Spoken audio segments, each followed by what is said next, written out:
Muy buenos días. Gracias por participar en esta presentación, en este simposio. Antes de iniciar la charla, quisiera agradecer la invitación parte de la Sociedad Venezolana de Ginecología y Obstetricia. Es siempre un placer poder participar en estos eventos. Tengo una relación de cariño muy grande con Venezuela. Mi esposa es venezolana, mis hijos también son venezolanos, de tal manera que es siempre un placer. Y también agradecer al doctor Juan Andrés Pérez Wolf por la invitación. Un saludo a mis compañeros de la mesa y un saludo a todos los participantes a este simposio. El tema que nos toca ahora desarrollar es qué puede ir mal cuando estamos midiendo el cervix. En general, la medición del cervix es un procedimiento que debería realizarse de manera rutinaria, es fácilmente realizable con los equipos de ultrasonido que tenemos. Sin embargo, en algunas ocasiones podemos encontrarnos con algunas circunstancias que pueden afectar nuestra medición del cervix. Algunas recomendaciones importantes: el cervix es el mejor parámetro que tenemos para identificar pacientes con riesgo de parto pretérmino. Es una medición objetiva que se puede realizar desde la semana 20 de gestación y, como decíamos, nos permite identificar a pacientes con riesgo de parto pretérmino y en pacientes que vienen con amenaza de parto pretérmino con actividad uterina, aquellas que tienen un riesgo inminente de tener parto también. Como recomendación, no utilizar la medición transabdominal porque tiene mucho riesgo de no darnos una medición adecuada. Hay que hacerlo sobre todo de manera transvaginal. Aquí en la imagen pueden ver claramente el canal endocervical, pueden ver el orificio cervical interno, el orificio cervical externo y partes de las recomendaciones que la mayoría de las asociaciones hacen para poder medir bien el cuello. Es un cuello corto y es aproximadamente 22 milímetros. Si nosotros consideramos 25 milímetros como un punto de corte para definir que el cuello es corto, ustedes pueden ver todavía el canal endocervical, el orificio cervical interno y el orificio cervical externo. Este es un cuello corto de aproximadamente 11 milímetros. Es completamente diferente al anterior. En este, a pesar de que es corto, podemos ver una longitud importante y un grosor de los dos labios, el anterior y el posterior. En este caso, el cuello es corto, el cervix empieza a desaparecer, es completamente diferente al anterior, a pesar de que los dos se consideren cuellos cortos. ¿Qué es lo que debemos de hacer cuando medimos el cuello y qué puede ir mal cuando usamos ultrasonido transvaginal? Bien, dos artículos importantes si tienen un poco más de tiempo para revisar los diferentes criterios. Este es un trabajo hecho por el profesor Romero y este es un trabajo también sobre las recomendaciones de cómo debemos de medir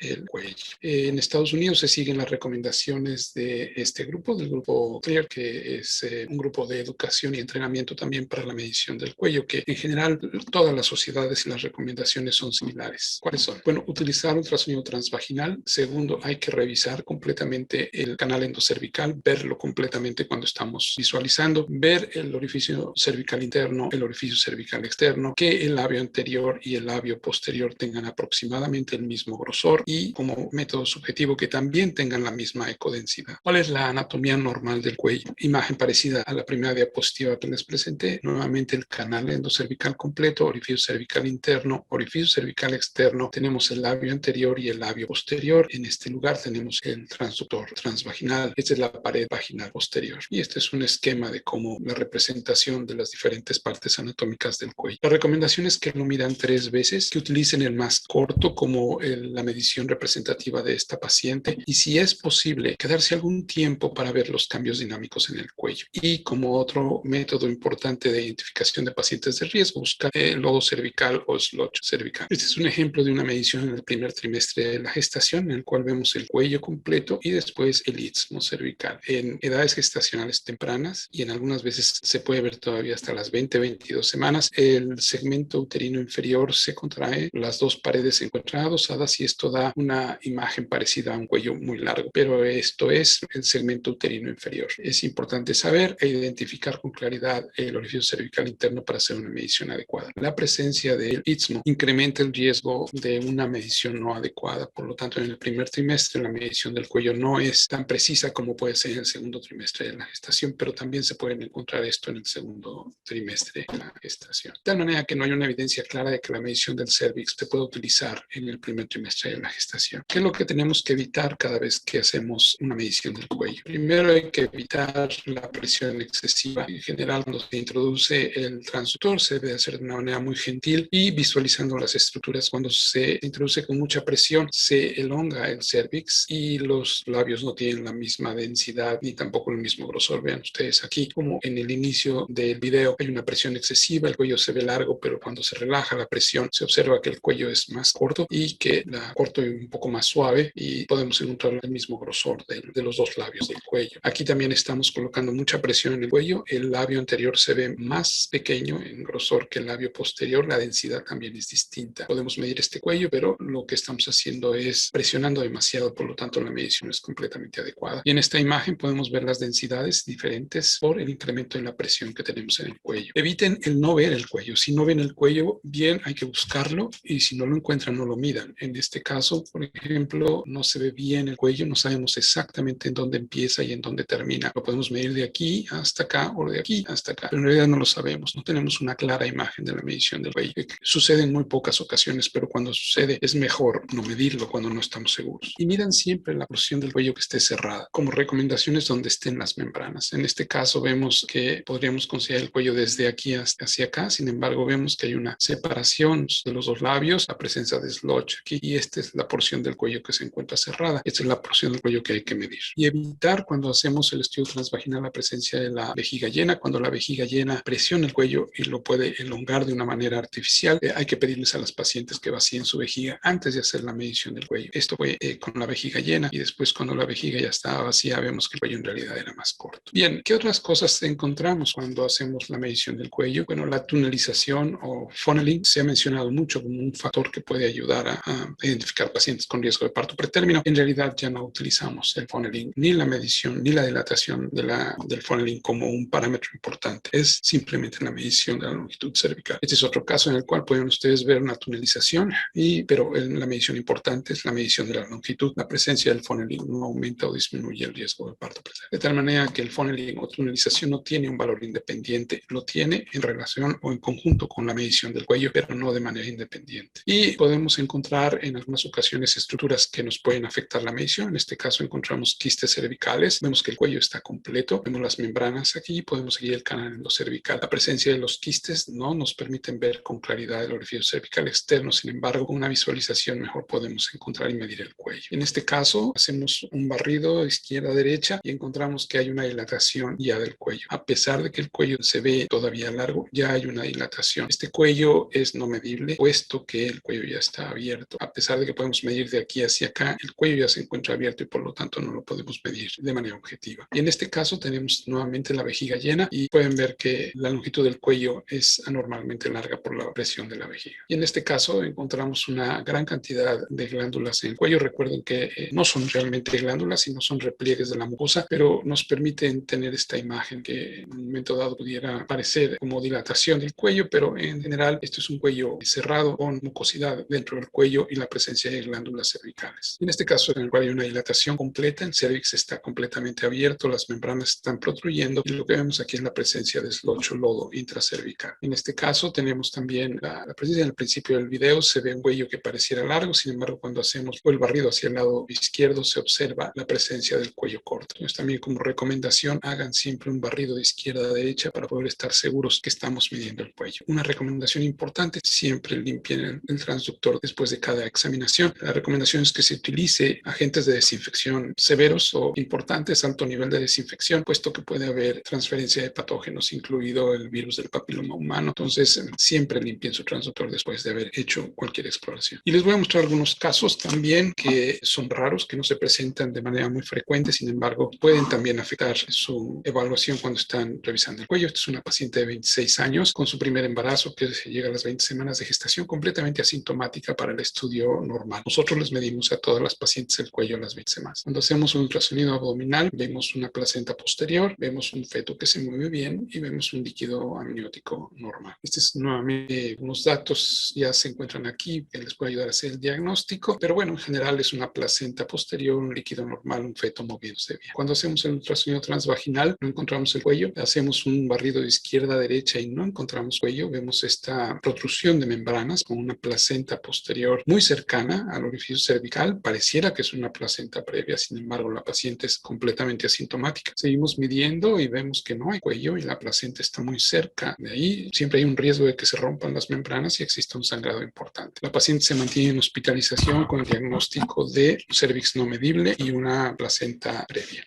La paciente se mantiene completamente asintomática y a las 26 semanas presentó el ultrasonido. Este es un ultrasonido transabdominal en el cual vemos que la placenta ahora es anterior. El feto se encuentra normal, crecimiento normal y el líquido amniótico es normal. La paciente sigue completamente asintomática. Hacemos la revisión por ultrasonido y lo que encontramos transvaginal, que tenemos un cuello completamente normal, un cuello largo y formado normal. Esto es completamente diferente a lo que esperábamos. No se puede formar un cuello nuevamente. Y volvemos a revisar el cuello y ustedes ven el labio anterior y el labio posterior se ven completamente normales, una longitud cervical normal, una densidad del cuello también normal. ¿Cuál es el diagnóstico en este caso? El diagnóstico es un útero encarcerado. ¿Y qué es un útero encarcerado? Bueno, si recuerdan las imágenes que presentamos en un inicio, veíamos al feto y a la placenta posterior. Esta imagen que encontramos aquí es el cuello cervical. Este útero estaba en retroversión, de tal manera que el cuello se alargó tanto que se acodó enfrente del útero. Entonces, este es el cuello uterino y este es el útero. Cuando hacíamos el ultrasonido transvaginal, lo que realmente estábamos viendo era el fondo del útero y la placenta. En el momento en el que el útero se convirtió o se pasó a su posición normal, entonces la placenta fue anterior y fúndica y el cuello fue normal. Esto se llama cuello encarcerado y es algo que pueden ustedes encontrarse. Esta es una imagen de lo que nosotros vimos. Ven ustedes el cuello que se encuentra anterior al útero y después el útero en retroversión, la placenta que en realidad es fúndica. Cuando hacemos el ultrasonido transvaginal pareciera una placenta previa, una placenta baja y desde luego no vemos el cuello y pareciera una protrusión de membranas. Esto se corrige de manera espontánea en la mayoría de los casos antes de las 28 semanas de gestación, pero en algunos casos se mantiene hasta el final de la gestación. Es importante hacer el diagnóstico porque es difícil tener un parto vaginal y si se hace una cesárea existe el riesgo de lesionar al útero no solamente en el cuello sino en diferentes capas, de manera que es importante hacer este diagnóstico con tiempo. Este es un segundo caso en el cual llega una paciente de 20 años. Este es su tercer embarazo, ha tenido un parto pretérmino previo y una terminación de la gestación anterior. Hacemos la medición y la visualización del cuello y lo que encontramos es un cuello largo, un orificio cervical externo e interno normales y una densidad también normal. Sin embargo, cuando esperamos un poquito más, dejamos el transductor, vemos que el cuello empieza a cambiar y entonces hay una contracción, el cuello se empieza a cortar. Continuamos y vemos que el cuello se abre completamente. Hay una contracción uterina y el cuello se abre. De pasar a ser un cuello completamente normal, ahora es un cuello completamente corto. Y después vemos también la dilatación completa, la protrusión de las membranas y el movimiento del líquido amniótico. Esto es un cuello inmedible. Esto nos permitió visualizarlo cuando mantuvimos el transductor un poquito más de tiempo. Y después vemos cómo el cuello se vuelve a cerrar nuevamente. Este cuello hay que considerarlo como no medible y una protrusión más un riesgo de parto pretérmino. El siguiente caso es una paciente de 36 años, su cuarto embarazo, ha tenido 3 partos previos, 2 cesáreas anteriormente y es referida a la semana 31 de gestación. Nosotros evaluamos el cuello y lo que encontramos es esta imagen. No encontramos el cuello, no encontramos el orificio cervical interno ni el externo y vemos estas imágenes que no son comunes, no pareciera tener glándulas endocervicales. Seguimos haciendo el barrido del lado izquierdo al derecho y no encontramos una imagen que parezca cuello. Encontramos la vejiga y encontramos también estas imágenes que no se observan con claridad. La paciente está hospitalizada y lo que vemos aquí es un balón de Foley. Volvemos a colocar otra vez ahora Doppler para poder ver si estas son glándulas o es sangre y vemos que hay un gran movimiento de sangre adentro. La angiografía de poder nos muestra estas áreas como lagos e imágenes de movimiento sanguíneo, no precisamente provenientes de una vena o una arteria, sino una acumulación entre los tejidos. Ahora hacemos la angiografía de poder bidireccional y vemos que existe mucho movimiento de sangre dentro del cuello. Hacemos un movimiento lateral y lo que encontramos es este movimiento también y si ustedes recuerdan se parece mucho a las imágenes de lagos placentarios o lagunas relacionadas con acretismo placentario. Este es un caso de acretismo placentario en el cual la placenta se encontraba muy cerca del cuello y estaba invadiendo el cuello. Ponemos también aquí un Doppler tisular y vemos el movimiento de sangre dentro de estas imágenes hipoecoicas, como el movimiento de sangre es continuo. La paciente tenía una placenta creta, una placenta de inserción baja en la cual el acretismo tomaba el cuello. Esto ya ha sido reportado por varios autores en la literatura y es un hallazgo que hay que asociarlo a acretismo placentario. Siguiente caso es una paciente de 30 años de edad. Este es su quinto embarazo, tiene 2 abortos previos, ha tenido 2 cesáreas previas también y la revisamos a las 29 semanas de embarazo. Hacemos el ultrasonido transvaginal, vemos que la vejiga está muy llena, pero lo que encontramos es esta pequeña área que no se continúa bien con el segmento uterino inferior, se ve muy delgada. Cuando mantenemos por un poco más de tiempo el transductor, vemos que se abomba poco, vemos el cuello aquí abajo y esta es la protrusión del segmento inferior hacia la vejiga de la paciente. Esto es una imagen de dehiscencia. Esta es una dehiscencia del segmento inferior por las cesáreas previas de esta paciente. Ven ustedes la dehiscencia y la acumulación de líquido amniótico. Se ve mucho mejor porque tenemos una vejiga que tiene todavía el líquido. En este caso nos ayuda y podemos ver el canal cervical en la parte inferior. Esta paciente era completamente asintomática y esta es la medición que tenemos de la dehiscencia y la protrusión de las membranas hacia la vejiga. La paciente se mantuvo en hospitalización, tuvo contracciones y se hizo una cesárea a la semana 32 del embarazo. Esta es la imagen tridimensional a través de la vejiga. O sea, claro, se tomó a través del cuello, pero la imagen del volumen es como si la viéramos a través de la vejiga y vemos la protrusión de las membranas hacia la vejiga de la paciente. Y este es utilizando diferentes modos de reconstrucción y esto es también utilizando ultrasonido tridimensional normal con la imagen de reconstrucción de superficie y esto es utilizando diferentes técnicas también basadas en ultrasonido y esta fue la imagen que se encontró al momento de la cesárea. En ustedes la protrusión de las membranas a través de la dehiscencia del útero. Y este es uno de los últimos casos. Es una paciente también, 38 años, sexto embarazo, tiene también 3 cesáreas anteriores y llega con nosotros. Esto es a la semana 7 de gestación y empezamos a revisar. Hacemos un ultrasonido transvaginal para la medición del cuello y vemos aquí la imagen del embarazo. Sin embargo, la paciente es sintomática, tiene dolor y ha referido también molestias pélvicas. Nosotros hacemos una revisión, este es un ultrasonido transvaginal, hacemos un barrido de izquierda a derecha y a pesar de que todo pareciera bien, decidimos hacer un ultrasonido transvaginal. Lo que encontramos es esta protrusión también por el útero hacia la vejiga y si vemos con detalle podemos observar la imagen de un latido cardíaco aquí. El ultrasonido transvaginal nos permite ver el cuello y ver los dos sacos gestacionales, uno en la cavidad endometrial normal y el otro en esta parte anterior. Este segundo saco está implantado en la cicatriz de la cesárea previa. Este es un embarazo ectópico en la cicatriz de la cesárea anterior. Ven ustedes cómo protruye hacia la vejiga. Esto genera dolor en la paciente y desde luego tiene un riesgo importante de ruptura y de sangrado. Es necesario eliminar este saco gestacional. Ustedes ven la presencia de movimiento sanguíneo, era el embarazo con un feto vivo, pero la presencia de la circulación. En caso de que este embarazo avanzara, aparte del riesgo de ruptura, también tiene mucho riesgo de acletismo placentario. El riesgo de la paciente, el riesgo de la vida de la paciente es alto. En este caso, se hizo una terminación del embarazo a las 8 semanas de gestación y estas son algunas recomendaciones del doctor Timur Trich, en el cual básicamente lo que dice es que si tenemos un saco gestacional que está por arriba de la mitad del útero, es una implantación normal. En el caso de que esté por abajo de la mitad y tiene una paciente con cesárea previa, el riesgo de que ese saco se implante en la cicatriz anterior es muy alto. Bien, yo creo que termino con este caso. Es una paciente de 20 años que tiene 23 semanas de gestación y que llega también para su ultrasonido de rutina y esta es una imagen transabdominal del cuello y del segmento uterino inferior. Y esto es también para reforzar lo que comentábamos en un inicio de que ocasionalmente aún a las 20 semanas podemos encontrar que el segmento inferior, las dos partes se encuentran adosadas y ocasionalmente la placenta pareciera implantarse arriba del orificio cervical. En estos casos, cuando avanza el embarazo se abre el segmento inferior y la placenta deja de tener la apariencia de una placenta previa. Entonces, esta imagen ustedes la pueden identificar claramente por arriba del cuello. Esto es el segmento uterino inferior. Estas pacientes hay que revisarlas nuevamente, pero en general este segmento inferior se abrirá poco después durante la gestación. Aquí lo pueden ver con claridad cómo se observa diferente. Pudiera confundirse con un cuello, con la longitud cervical, sin embargo no lo es. Es el segmento inferior y aquí se ve como una contracción uterina como se empieza a abrir. Esto no es el cuello, es extremadamente alto. Recuerden que el canal endocervical no debe de estar a nivel de la mitad de la vejiga o en el polo superior de la vejiga. Esto es el segmento uterino inferior. Bien, el cuello se encuentra aquí ahora. Y esto es un corte transversal en el cual vemos también la dilatación de este segmento, que nuevamente no es el cuello, es el segmento uterino inferior. Muy bien,